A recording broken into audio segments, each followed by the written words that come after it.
Glória a Deus. Pode se sentar. Bendito seja o Senhor. Uau. Ai. Glória a Jesus.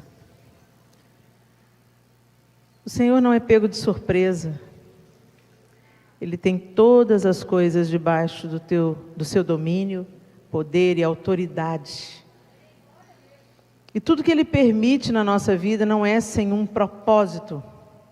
Então nós estamos gratos ao Senhor por estarmos aqui, nesse momento maravilhoso que a gente acabou de desfrutar da presença dEle. Ele está na casa, Ele está em você.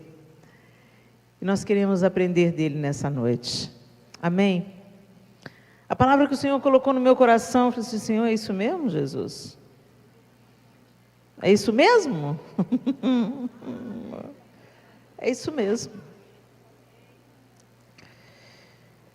Eu vou falar da filha da insatisfação.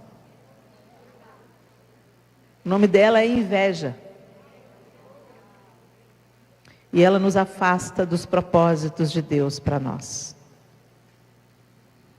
Segundo o dicionário, inveja é o desejo de possuir algo que outra pessoa possui, ou de usufruir de uma situação semelhante à de outrem. Insatisfação ou ira diante das conquistas de outrem. Aí as pessoas falam assim: graças a Deus, isso não me pega. Então te pega agora o pecado da mentira. Porque, gente, os estudos dos psicólogos mostram que a inveja, ela é inerente à existência humana. Então, em algum momento da sua vida, você vai ser alvejado por esse sentimento. Em algumas pessoas, ela se torna uma doença crônica. Em outras pessoas, uma seta, que vem com o propósito de te distrair, te ferir, te desvirtuar do caminho do propósito.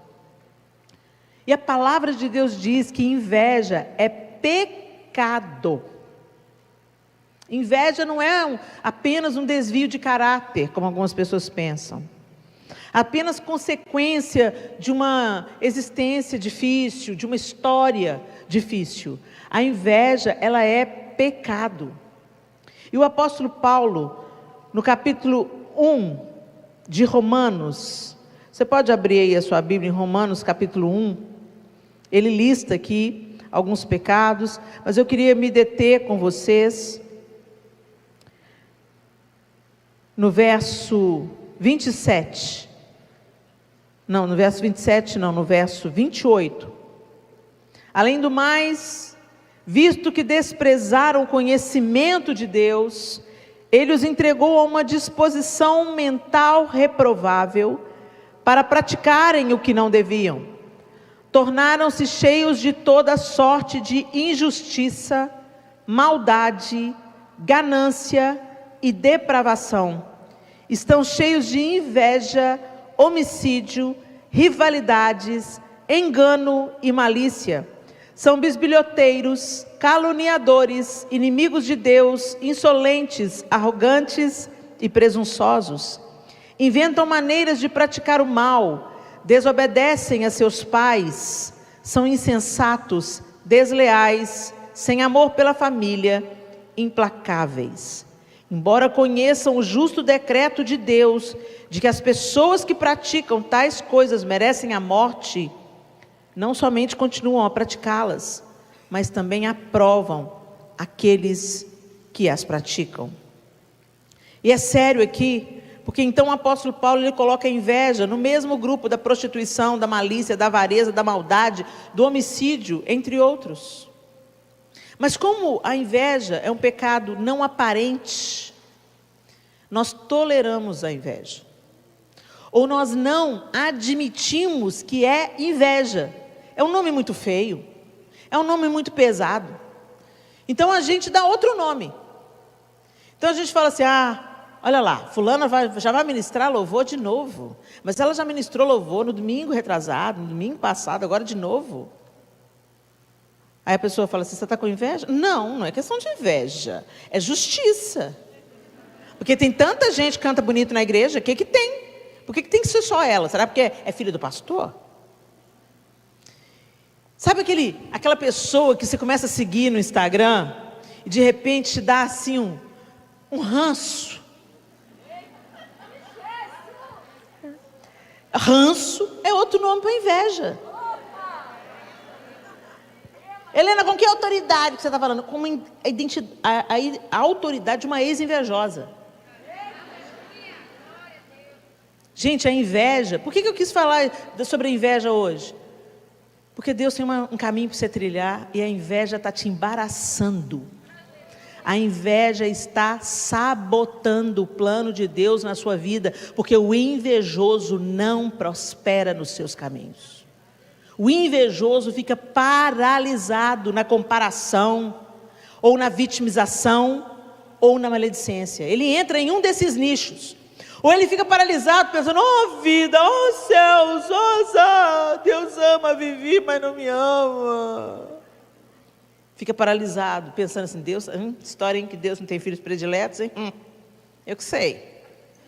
Olha lá a vida da fulana. Não tem nada de errado na vida dela. Gente, cada um sabe onde aperta o sapato, gente. A vida da gente não é rede social, não. O que você vê na rede social é uma ínfima parte da nossa vida, e normalmente a gente estampa a parte bonita, a parte feia, a gente não põe lá não. A parte descabelada, com bafo, doente, com olheira, entendeu? Quando uma espinha grande brota na cara, a gente não põe isso lá não. A gente põe filtro. Mas a vida real não tem filtro, gente. A vida real tem dias dificílimos, tem dia que você fracassa, tem dia que problemas surreais vêm na sua vida, tem dia que você vive uma situação que você pensou, nunca imaginei estar passando por isso. Tem dia que o diabo vem e te afronta. Mas a gente tem que entender o seguinte, cada um de nós vai viver aquilo que a gente tem que viver, uma vez que temos dono. Não estamos aí por aí, à deriva. Temos dono, então o que vem sobre nós é para nos forjar, é para nos aperfeiçoar, e às vezes é para nos abater, às vezes é para nos humilhar, porque Deus resiste ao soberbo, mas aos humildes Ele concede a sua graça. Então eu queria chamar a sua atenção sobre o que a palavra de Deus diz sobre inveja, esse pecado que a gente tolera. Às vezes a gente se torna tão resistente a adultério, misericórdia, prostituição, fornicação, bebedices e glutonarias. Não, glutonaria não dá para pecar, não dá nem para pregar sobre glutonaria, porque é um pecado tão acomodado na igreja, que se você pregar contra glutonaria, como já aconteceu comigo, estava falando sobre as obras da carne, fui falar sobre glutonaria, a pessoa veio se sentindo ofendida, pensando que eu estava falando sobre gordo. Quem disse que glutão é gordo? Glutonaria é um pecado de não se saciar nunca, e de querer mais e mais e mais e mais e mais. Tem nada a ver com biotipo físico, não, gente. Tem pessoas que lutam com a obesidade por questões genéticas, por tantas outras questões. Tem nada a ver uma coisa com a outra. Mas as pessoas não gostam de ter esses pecados que são socialmente tolerados. A glutonaria virou até piada, né? Lá em Belo Horizonte, um buffet de uma amiga minha se recusou a fazer festa de aniversário quando descobriu que era para crente. Gente, vocês estão rindo? É para chorar. O quê? Vocês são evangélico? Ah, não, para evangélico o preço é outro. Como assim o preço é outro? É porque a gente não bebe? Não, vocês não bebem, mas tudo que vocês não bebem, vocês comem. Então é mais caro o buffet para evangélico. Isso sem contar o buffet que não fez a festa. Não, evangélico, a gente não faz festa para evangélico, não. Por quê? Porque come além da conta. Jesus. O que a gente está tentando? Que buraco que a gente está tentando tamponar com comida?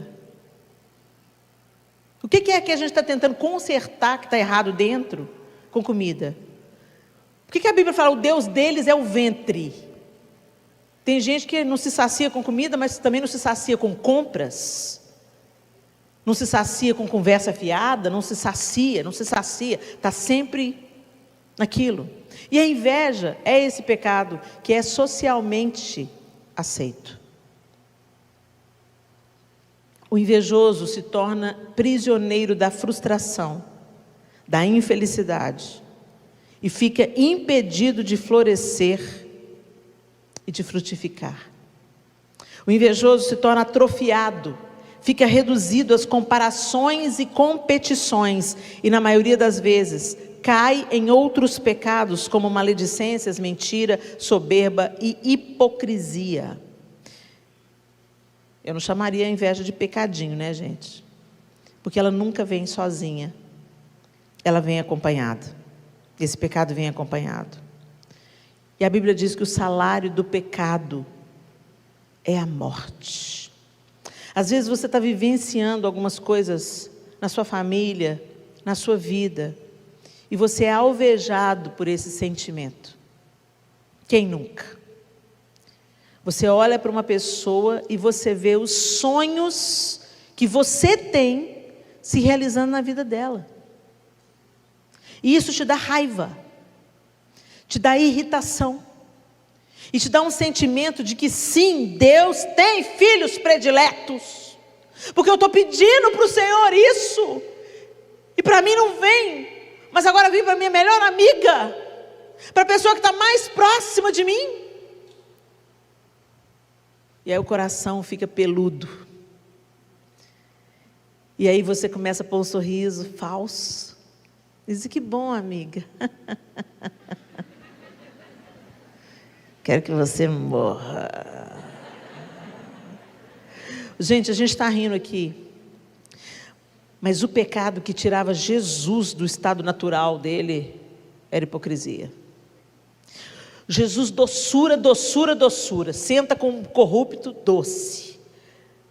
Recebe a adoração da mulher adúltera, doce. Vai lá libertar Maria Madalena das legiões de demônio, doce. Vai libertar o gadareno, doce, gentil, amoroso. Atraía a ele as multidões. Mas na hora que você via Jesus irritado, era com a hipocrisia. Você fala uma coisa, mas por dentro é outra. Você pensa uma coisa, mas na hora de verbalizar, tá linda, emagreceu, né? Linda tá você merece, querida. Chega em casa,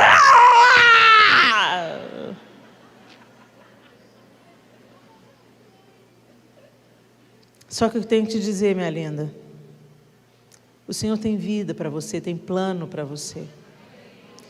E o plano que Deus tem para você não compete com a outra. É o plano de Deus com você, é o plano de Deus comigo, é o plano de Deus com a Vivi, é o plano de Deus com o João, é o plano de Deus com a Cassiane. E todas nós fazemos parte de uma grande engrenagem que tem um único objetivo: levar glória ao nome do Senhor e torná-lo conhecido na terra. É para isso, é tudo sobre Ele. Mas a gente está preso, enredado nessas teias de comparação, e isso sempre existiu, gente, desde que o mundo é mundo. Começou lá no Éden. O primeiro assassinato da história aconteceu por causa de inveja. 2 irmãos vieram e ofereceram as suas ofertas ao Senhor. Deus aceitou a oferta de Abel, mas não aceitou a oferta de Caim. Ao invés de Caim tentar entender onde ele havia falhado, e recomeçar e tentar de novo e acertar o passo, não, ele ficou indignado porque Deus aceitou a oferta de Abel. O problema não era a oferta de Abel, o problema era a oferta de Caim. E às vezes a gente pensa: por que Deus está dando para o outro? Então pergunta: por que Ele não está dando para você? Aí a gente se lembra de quem? Davi. Samuel foi mandado pelo Senhor à casa de Jessé para ungir o novo rei sobre Israel, porque assim como ele rejeitou a Caim, ele também havia rejeitado a Saul. E ele falou: Samuel, vai à casa de Jessé que eu vou ungir um novo rei sobre Israel. E quando Samuel chega, manda reunir os filhos de Jessé, entra Eliabe, grandão, charmosão. Eu fico imaginando Eliabe alto. Por quê? Enganou Samuel. Ele viu Eliabe, ele comparou Eliabe com quem? Saul. Saul foi eleito rei, se destacava do resto do povo dos ombros para cima, tinha porte de guerreiro, porte de rei, era alto, bonitão, a presença impunha. Quando Samuel põe o olho em Eliabe, pensa, o primogênito de Jessé.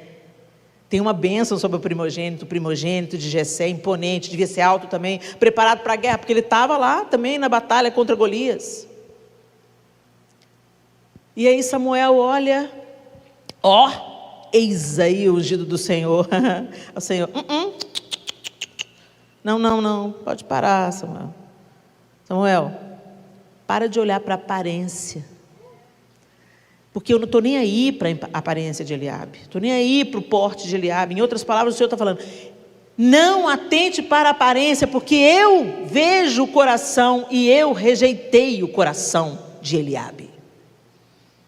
Abinadab, Samar, mais 4 irmãos, 7 filhos de Jessé passaram diante dos olhos de Samuel, não era nenhum deles. Você não tem mais nenhum outro filho? Tem. Davi. E lá vem o garoto de gentil aspecto, ruivo e de gentil aspecto. Nenhum porte de guerreiro, nenhum porte de poder. Por que a gente busca tanta aparência de poder? Sendo que Jesus veio na contramão disso. Jesus não cresceu em Jerusalém. Nasceu em Belém para que se cumprisse a profecia. Passou seus primeiros anos em Nazaré. E depois foi para Cafarnaum. Quando você vai em Cafarnaum hoje, é uma vila de pescadores. Com casebres minúsculos. Você vai em Jerusalém, você vê aquela estrutura de cidade majestosa, antiquíssima, a elite religiosa toda em Jerusalém. E Jesus em Cafarnaum. Na Galileia, gente, quando falava Galileu, esse nome era pejorativo. A gente canta, né? Galileu. Mas na linguagem bíblica, Galileu é aquela gentalha lá, um Galileu. Um favelado. Tinha um nome pejorativo, que hoje a gente nem usa mais esse nome. Não é favelado. Mora na comunidade, porque é ofensivo falar que uma pessoa é favelada em alguns contextos. Galileu, aquele povo lá misturado, aquele povo imundo, aquele povo com tanto de religião misturado, povo esquisito, aquele povo pescador, aquele povo. Jesus se afastou completamente do status da época. Mas nós buscamos o que Jesus desprezou. E nos engolimos e competimos nessa comparação. E a falta mais grave, deixamos de florescer onde a gente tem que florescer. Porque a gente, por inveja, está tentando ser a outra pessoa. Está tentando viver a vida da outra pessoa. Quando eu entrei no diante do trono, eu estava totalmente quebrada. Eu ainda não tinha 30 anos de idade. Mas carregava uma bagagem de abuso, de comparação. Eu ouvi dos meus irmãos, né? Você não é irmã legítima, Leninha? Mamãe te achou na lata do lixo. Olha, você tem olho castanho. Olha aí o chá. A gente tem olhos claros. Olha o seu cabelo, é assim meio, mais ou menos. O cabelo deles era pretinho, lisinho. E minha mãe ficava rindo. Ela achava engraçado, coisa de menino. E por um tempo isso me fez acreditar que eu não era filha. Então, eu sempre me sentia aquém. Quando meu pai ia apresentar a família para os amigos, esse é o meu primogênito, Wagner, esse é o Alexandre, e essa aqui é a Leninha, minha caçulinha. Aí os amigos olhavam, que pena, justamente a menina não tem os olhos claros. fala isso. E esse senso de desvalor fez o quê? Eu achar tudo do outro melhor.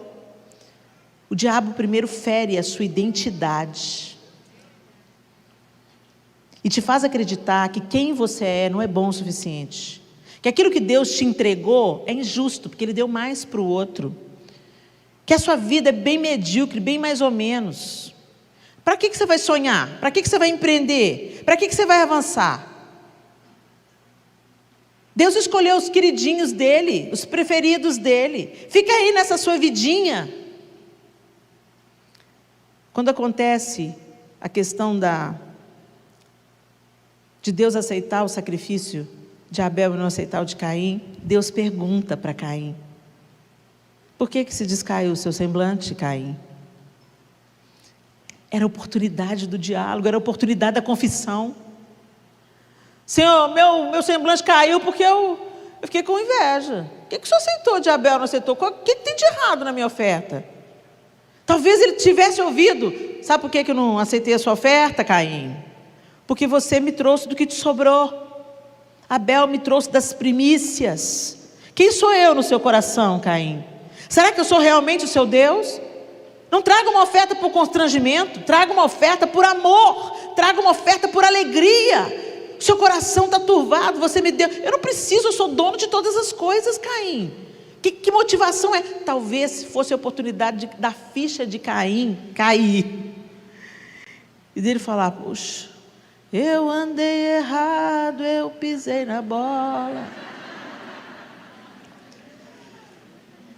Talvez ouvisse de Deus, né? Quero te abraçar, quero te beijar. Contextualizando, pregando o evangelho. Não foi eu que inventei isso não, viu, gente? Isso é um cara do metrô de São Paulo, que contando a história do filho pródigo, ele pega e usa o trecho dessa música, nesses dois contextos, né? Genial. Contextualização, para ficar mais fácil da mensagem chegar lá. Né? Conta a história do filho pródigo como se fosse dois filhos aleatórios, né? Vou contar para vocês a história de dois filhos e tal. E no final ele fala assim: Deus ama a sua vida, Deus tem um propósito para você, estou indo. E aí o Espírito Santo faz o resto. O fato é que Deus, ainda além de fazer a pergunta, Ele fala assim: olha, que o pecado jaz à sua porta e cabe a você dominá-lo. Dominou, gente? Não. E o que começou como inveja, terminou como assassinato. E há um desfecho de tragédias. E é isso que a inveja faz na nossa vida.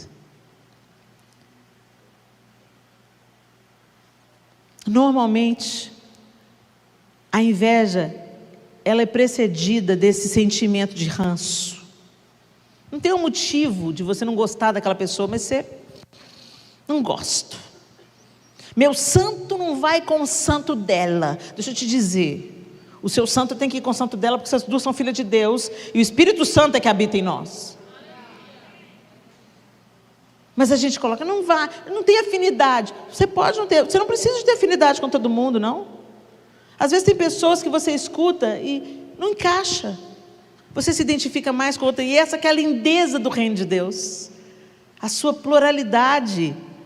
Umas pessoas são cotovelos, outras são joelhos. As duas têm funções no corpo magníficas. Cada um no seu quadrado, cumprindo o seu chamado. Tem um grupo que vai ser alcançado pelo tipo de palavra, pela unção que está sobre a vida da Viviane. Tem um grupo de pessoas que vai ser alcançado pela unção de Deus que está na minha vida, na vida da Cassiane e na sua vida. Não é sobre números, não é sobre seguidores no Instagram, não é sobre quantas visualizações tem o seu vídeo. Gente, isso é uma nuvem de fumaça. Eu fico pensando em quem pregou para o Billy Graham. Quem levou o Billy Graham a ter um encontro definitivo com Jesus? Essa pessoa é coparticipante de milhões e de milhares. E não é para o Billy Graham as pessoas que ele ganhou, é para Jesus. Gente, nada no reino é nosso, é para a glória de Deus. Nós não somos donos de pessoas, o Senhor é. Os pastores dessa igreja, eles não são donos do rebanho, eles são cuidadores do rebanho que é do Senhor. Mas a gente entra em umas disputas loucas, e quando a gente vê, a gente está contra Deus, a gente está se opondo a Deus. E a gente vê Caim levando o seu pecado a cabo. A gente vê Eliabe no campo de batalha. Davi veio para levar notícias dos irmãos para o pai, e encontra um irmão cheio de ódio, cheio de animosidade. Aqui vieste, aqui, o que você veio fazer aqui, Davi? E com quem você deixou suas poucas ovelhas no deserto? Eu conheço a maldade do seu coração e a presunção de você. Você veio aqui para ver a batalha. Gente, se ele foi lá para ver a batalha, que maldade e presunção tem nisso? Davi olha para Eliabe: o que fiz eu agora? Aí dá para você entender que desde que houve aquela unção, Eliabe não olhava mais Davi do jeito que ele olhava antes. Depois, Davi estava sendo treinado, gente, porque depois de enfrentar a inveja do seu irmão e vencer Golias, ele foi lá, venceu Golias, e as mulheres gritaram: Saul venceu milhares, Davi seus 10 milhares. Olha o número aí de novo. Saul ouviu a musiquinha: como assim? Davi venceu 10 milhares e eu só milhares? Acendeu-se a inveja de Saul contra Davi, e ele perseguiu implacavelmente Davi por inveja. Mas eu queria trazer o seu olhar para o fim de Caim, para o fim de Saul,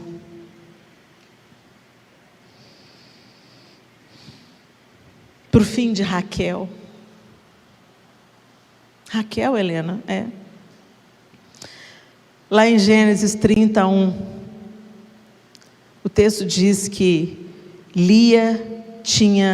Raquel tinha inveja de Lia, sua irmã, porque ela tinha filhos, e Raquel era estéril. Raquel é a esposa preferida de Jacó, mas ela não foi enterrada junto com os patriarcas. Raquel ficou pelo caminho. Raquel ficou pelo caminho. Ela tinha o amor do marido, mas ela não colocou os olhos no amor de Jacó. Ela colocou os olhos nos filhos da irmã, a rejeitada. Deus é tão lindo, que ao ver que Lia era rejeitada, trouxe do ventre dela a tribo de Judá. Vocês já pararam para pensar isso, gente?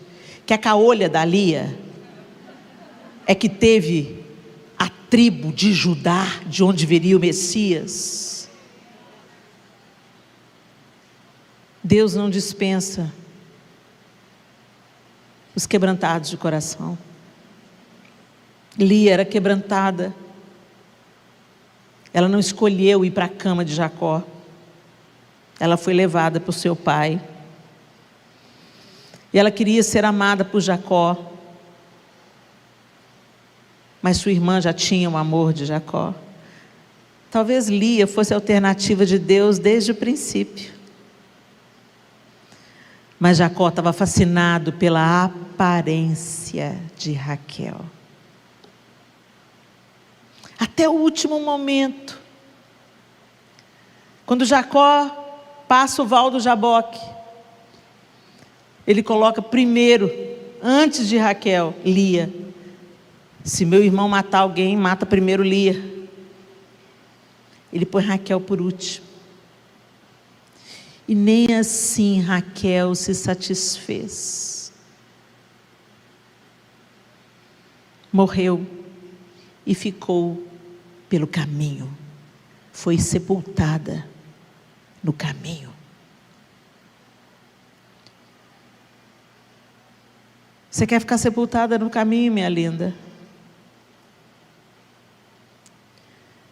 Durante anos, por causa do meu sentimento de inadequação, eu achava tudo dos outros melhor do que o meu.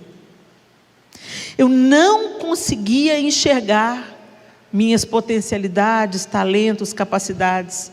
Eu desprezava o que eu tinha nas minhas mãos, exatamente como Raquel desprezou o que tinha nas mãos.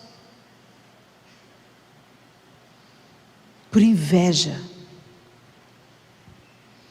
Porque você olha para a vida do outro, para o casamento da outra, para os filhos da outra, para os bens, para as posses, para os diplomas, para a formação, sei lá o quê, para o dom, para a voz. E você olha para o temperamento. Eu tinha inveja do temperamento da Ana Paula. Gente, eu queria tanto ser meiga assim. Ela fala tão manso. E eu falo assim. Né, irmãos? Mas Deus usa cada um no seu quadrado, cumprindo o seu chamado. É aí que está a beleza do corpo.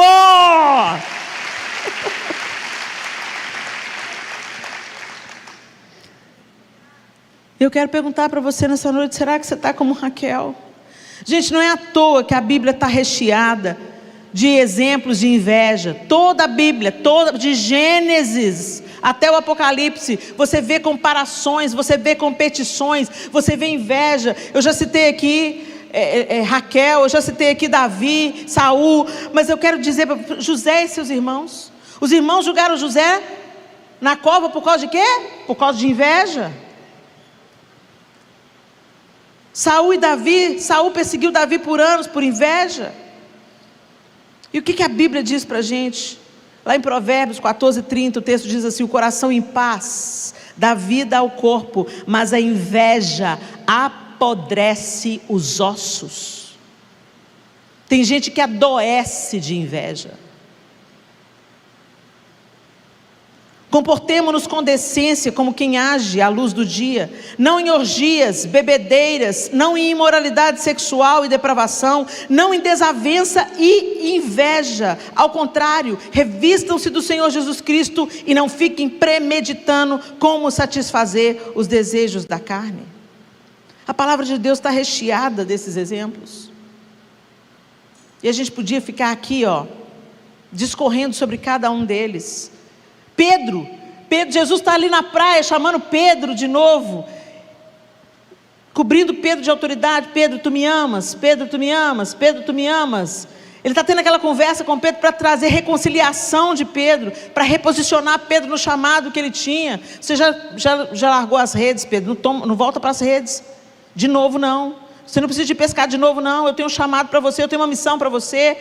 E ali naquela conversa, Jesus diz para Pedro como ele deveria glorificar a Cristo, morrendo por amor dele. E na hora ali, Jesus, no tete a tete com Pedro, Pedro pega e vira para si: conta este, João. E Jesus olha para Pedro e fala: que te importa? Adorei essa resposta de Jesus. Pedro, o que te importa? O que te interessa? O que eu vou fazer através de João, Pedro? Quanto a ti, segue-me. Hashtag fica a dica. O que você está olhando para a vida da sua irmã? O que você está olhando para o casamento da sua irmã? Gente, se está sentindo inveja, para de seguir. Deixa Deus te curar primeiro. Depois que você estiver curada, aí você volta a seguir e começa a glorificar a Deus pelo dom na vida da outra. Porque é lindo a gente ver a manifestação de Deus na sua pluralidade, na sua multiforme graça e sabedoria. É riquíssimo, é importante e prova que nós não somos a totalidade do propósito de Deus. Tem um pedacinho em mim, tem um pedacinho na outra, um pedacinho na outra, um pedacinho na outra, e assim nós reunidos glorificamos o nome do Senhor. Mas o diabo tem plantado no meio da sua igreja esse tipo de invejas e de pendengas.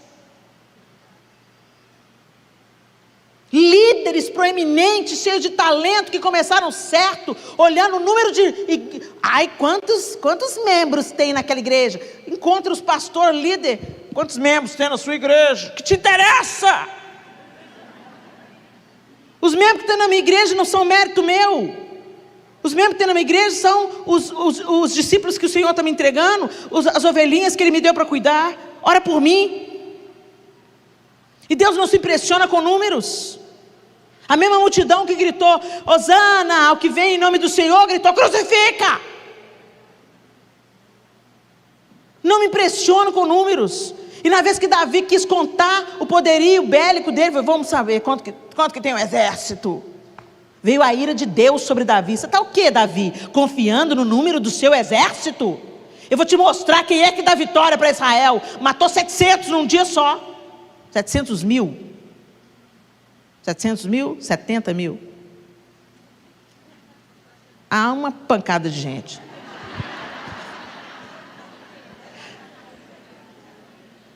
Com Deus não se brinca, gente. De Deus não se zomba. Os conselheiros de Davi falaram assim: Davi, mexe com isso não.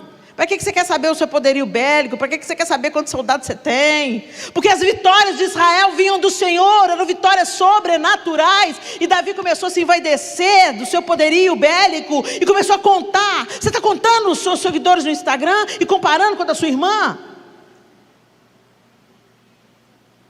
Ela nem tem conteúdo. Inveja. Minha linda, se você continuar nesse padrão de comportamento, você não vai crescer, você vai definhar, vai receber uma marca como Caim recebeu, vai perambular pela vida, vai ser enterrado à margem da estrada, não vai romper naquilo que Deus tem para você romper. Eu só consegui avançar quando eu falei: Senhor, eu não aguento mais ser invejosa, me cura.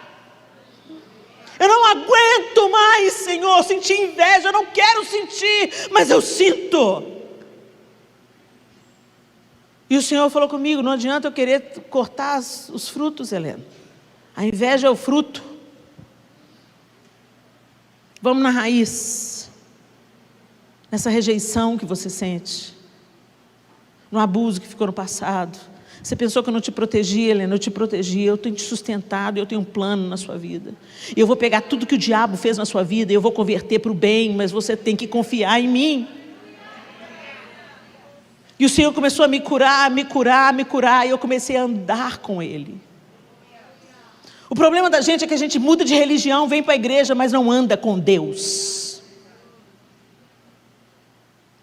Você anda com os irmãos da igreja, você anda com o pastor, você anda com a turminha, mas você não anda com Deus. E é andando com Ele, nos relacionando com Ele, é que nós somos curados. É que nós somos confrontados. É que Ele tira a máscara do nosso pecado e fala assim: não é justiça não, não é ranço não, é inveja. E inveja é pecado, filha. E pecado precisa ser confessado e abandonado. Eu me lembro que eu cheguei para Ana Paula. Não estou falando para você fazer isso em casa não, tá? Isso era uma coisa comigo. E eu confessei: Ana, eu criticava, a gente cantava no mesmo grupo, antes de ter o Diante do Trono, a gente cantava no El Chamar. E eu criticava, porque todos os solos eram para Ana. E eu falava: sei lá, a filha do pastor, né? Isso não é justo. Eu sei do que eu estou falando, gente. E aí Deus levou para Ana Paula para estudar nos Estados Unidos. Ela passou 1 ano na Christ for the Nation. E aí a gente precisava de alguém cantar para substituir a Ana Paula nos solos. E quando a outra pessoa começava a cantar, cantava lindamente também. Mas não era a mesma coisa. E eu comecei a sentir saudade da Ana. E pensar: Ana faz falta. Tem uma graça de Deus sobre a Ana. Tem uma unção de Deus que é dela. Não é sobre talento, não é sobre voz. É unção. É graça, é favor de Deus. E quando ela voltou, eu estava com muita saudade. E eu fui confessar o meu pecado. Eu cheguei para ela e falei: Deus já estava começando a trabalhar em mim, me virar do avesso. E eu falei assim: Ana, eu quero te dizer que nós sentimos muito a sua falta. E o que eu reconheço que tem uma unção de Deus sobre você. E eu quero te confessar que eu senti inveja de você. Ela me olhou assustada. Eu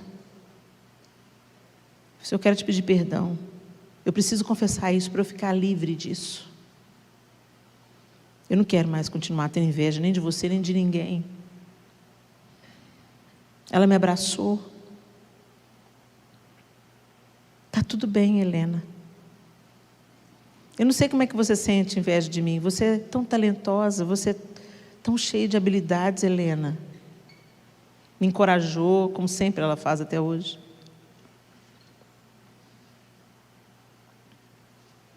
Um ano depois, ela me chamou para integrar o Diante do Trono. E Deus me amou através dela.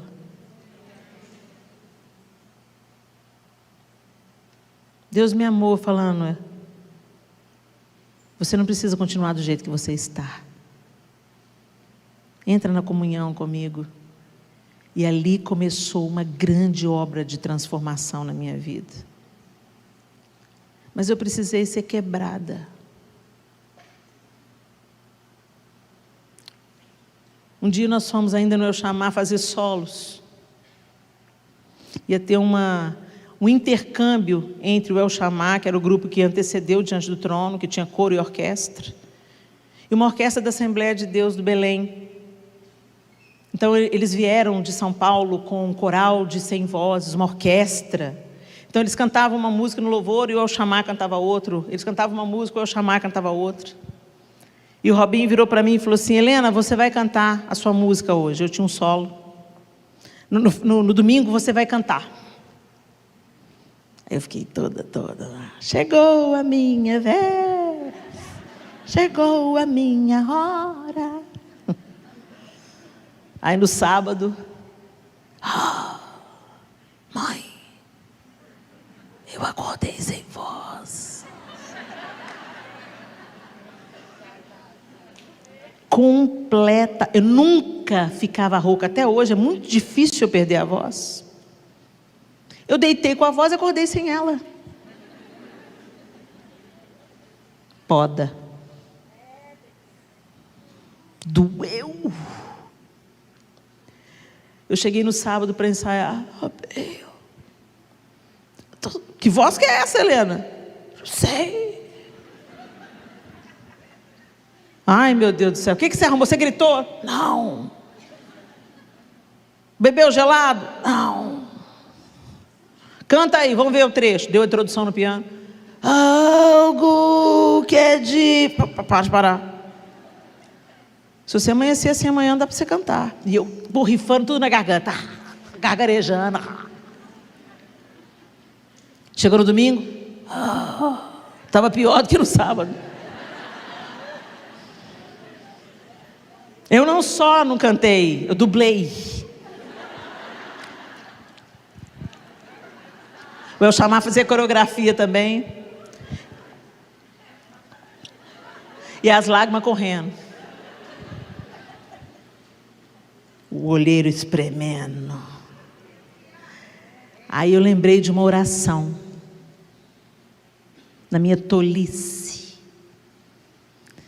Eu queria cantar na igreja, mas eu também queria ser cantora popular. Conhece alguém assim? Eu quero cantar no boteco durante a semana e no fim de semana cantar na igreja. Não tem nada a ver. Você sabe onde que vai ter essa frase, né? Piscando em neon, né? Não tem nada a ver. Bem-vindo ao inferno. Não tem nada a ver. Bem-vindo ao inferno.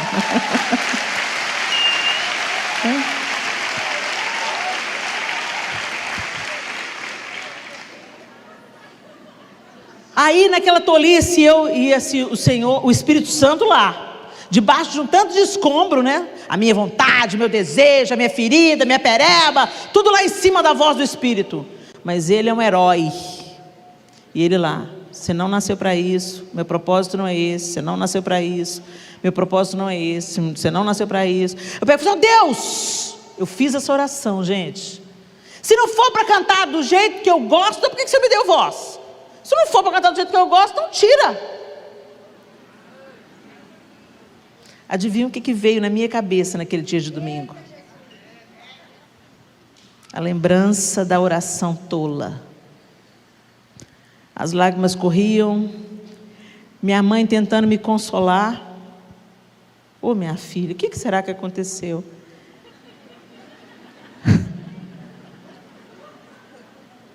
Eu falei, Deus está me tratando, mãe. Você está rindo porque não foi com você, né? Quando chegar a sua vez é que eu vou ficar. E doeu tanto,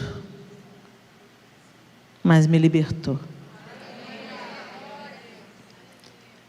E depois que Deus tirou as minhas perebas, curou a minha vida, eu falei: pronto, filha, agora vamos lá. Vamos lá para você viver o propósito que eu tenho para você viver. Você vai dar glória ao meu nome por o que eu faço na vida da Ana.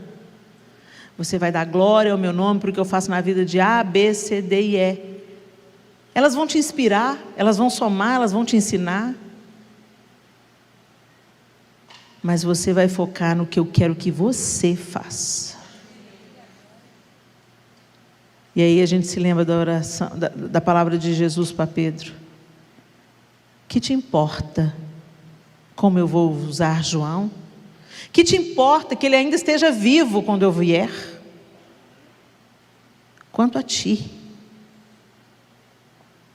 segue-me. Quando a gente está focado em seguir Jesus, você não tem tempo para ficar bisbilhotando o que Ele está fazendo na vida do outro. Não que você esteja ignorando a graça, a bondade de Deus na vida do outro, mas você está focado na sua missão, tentando cooperar, e não questionar, e não comparar. Talvez o diabo está mentindo para você através disso. Você não vai, você não faz. O que Deus te deu, o que Deus te deu? Você não consegue fazer isso. Ah, mas eu queria cantar, mas eu não tenho voz. Gente, para de olhar para aquilo que você não tem, e para de olhar para aquilo que você tem, porque o que você tem é o que aponta o seu propósito. Deus não ia te mandar cantar e não te dar voz. Se Ele quisesse que você cantasse, Ele te dava voz. Você quer cantar, mas o povo não quer ouvir. Você quer pregar, mas o povo dorme enquanto você está pregando. E não tem nada de errado nisso. Cada um tem um propósito, um chamado, uma vocação. Gente, quando saiu no meu teste vocacional oratória, eu falei: o que eu vou fazer com isso? O que é isso? Oratória. Aí a conselheira do colégio falou: Helena, significa que quando você falar, as pessoas vão querer te ouvir. Eu quero ser atriz. Eu quero cantar, eu quero fazer arte. Sou artista. O que eu vou fazer com isso?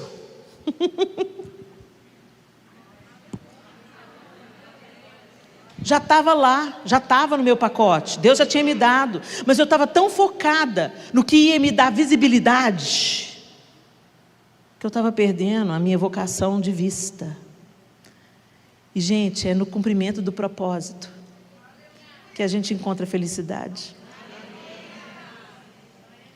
Pode ser alguma coisa que só você vê. Tem aquele sentimento de: uau, eu estou no lugar certo, fazendo o que eu nasci para fazer. Você enfrenta adversidade, você enfrenta cansaço, você enfrenta oposição, mas isso não te derruba. Você continua firme, prosseguindo. Às vezes precisa dar umas paradas para descansar, toma fôlego, e prossegue. Agora, se você está vivendo o propósito que é para outra, você vai se frustrar, vai se decepcionar, vai esperar resposta nas pessoas que não vêm, e você se frustra ainda mais, e a sua inveja só cresce. O fim de Saul, o fim de Caim, o fim de Raquel. Não é isso que você quer para a sua vida, é? Feche os seus olhos.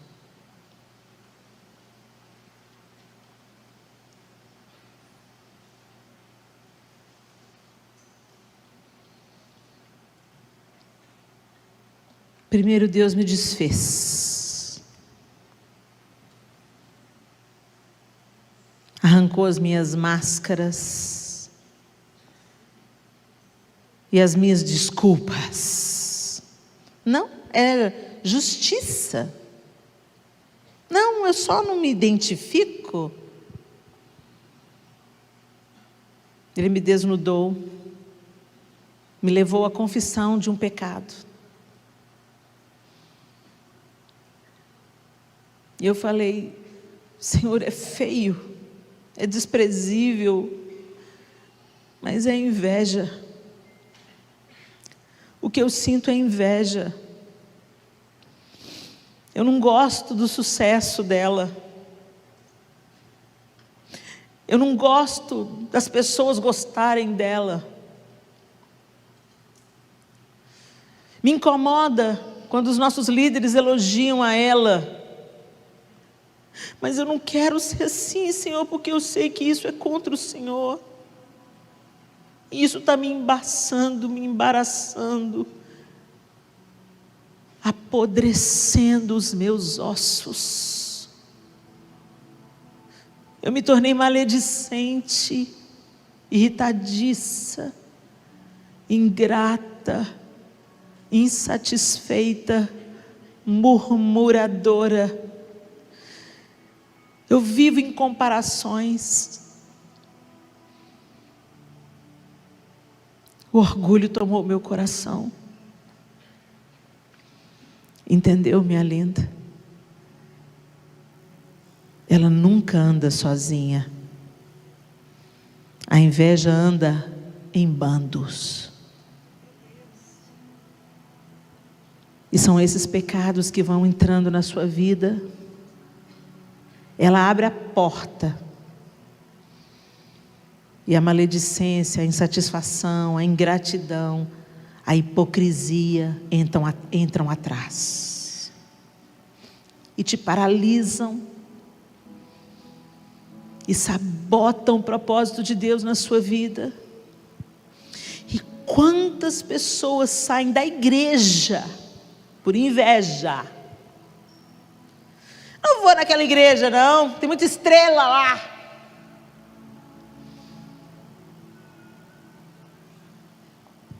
Não gosto daquele pastor não, ele se acha. E quando você pensa que não, está errante como Caim, consultando médiuns como Saul,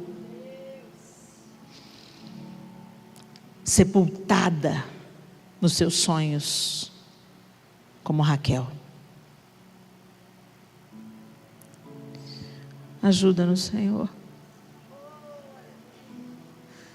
Minha linda, Deus tem uma vida para você.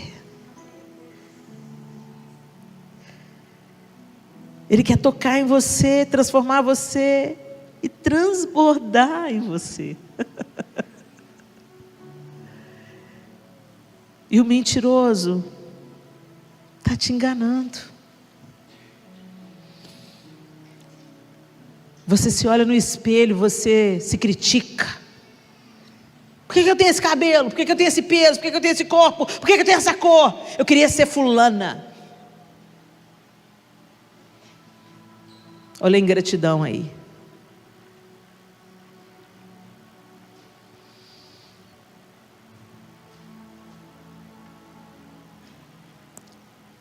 A inveja tem sabotado a unidade do corpo de Cristo.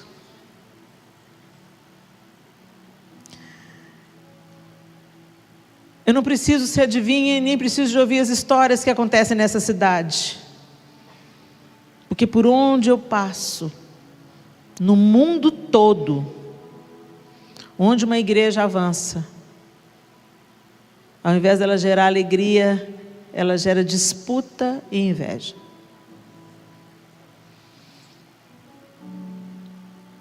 Em países fora, pastores denunciam outros pastores se eles não têm o documento de legalidade na nação. E eu fico perguntando, o que Deus vai permitir que aconteça conosco para promover a unidade? Se nós não formos atraídos pela doce voz do Senhor, nos chamando à reconciliação, ao conserto e ao arrependimento do pecado da inveja, o que Deus vai permitir para produzir a unidade do corpo? Mandar todo mundo para a arena de novo? Porque enquanto alguns morriam na arena, outros oravam em unidade. Pedro estava preso, apanhando. E a igreja reunida na casa da mãe de Marcos, orando. O que vai precisar de acontecer com a gente, para a gente confessar e abandonar o pecado da inveja? Essa pandemia não é vã, ela não é um erro de trajetória. Ela é um sinal de alerta piscando alto, uma sirene tocando, uma trombeta tocando, nos convocando a um novo estilo de vida, a um reposicionamento que é precedido de arrependimento de pecados. Não há avivamento sem arrependimento.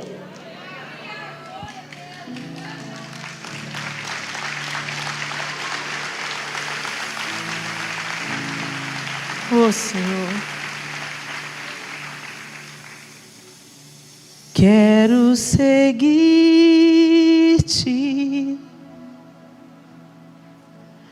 quero viver como tu, quero seguir-te,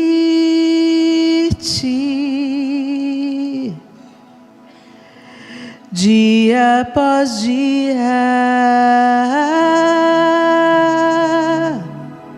Quero seguir-te,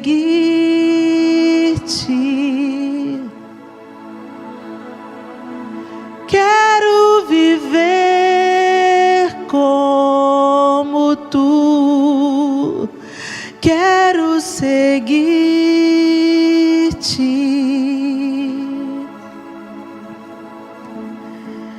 dia após dia.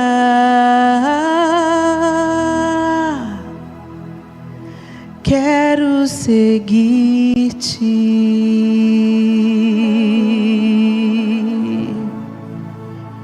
Que o meu coração seja quebrantado,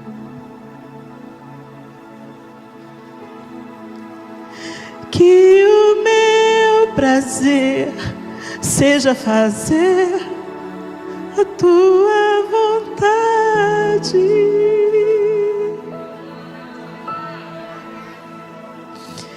que o teu amor flua em minha vida, que o teu perdão alcance até os meus inimigos.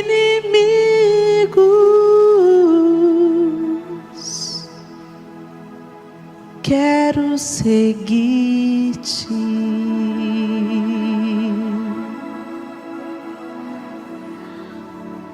Seguir a Cristo não é frequentar uma igreja evangélica. Seguir a Cristo é andar com Ele e ser aperfeiçoado nele. É dar as costas para um antigo estilo de vida e deixar o Senhor te tomar pela mão e te levar a um novo e vivo caminho. Eu não posso terminar essa sessão sem te dar uma oportunidade de se expor diante de Deus. Por isso que eu gostaria que todos estivessem de olhos fechados aqui. Nós não estamos aqui para tomar conta da vida do outro, mas eu queria que você que precisa de denunciar o seu pecado, de falar: Senhor, eu me comparo, e muitas vezes me passou pela cabeça que o Senhor ama mais o fulano do que eu. Eu me questiono, por que o Senhor não me dá o que eu tanto te peço, e o Senhor dá para outra? Eu não gosto de mim, de nada que eu tenho. Por isso a vida do outro me parece ser tão bonita, tão brilhante, que eu desprezo o que eu tenho nas mãos. Hoje é o dia de mudar essa história, minha querida. Naquele dia que eu rasguei meu coração, falei: Senhor, eu estou assim, mas eu não quero permanecer assim. Eu quero avançar, eu quero viver os seus sonhos, eu quero viver os seus propósitos para mim, eu quero florescer. Eu estou seca.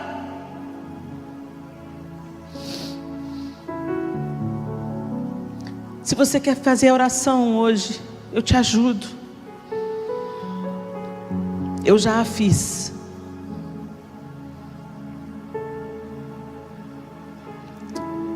Eu queria que só você que precisa fazer essa oração de confissão hoje, na área específica que você precisa fazer, só você conhece, eu não conheço, que só você ficasse de pé no seu lugar e eu quero orar junto com você.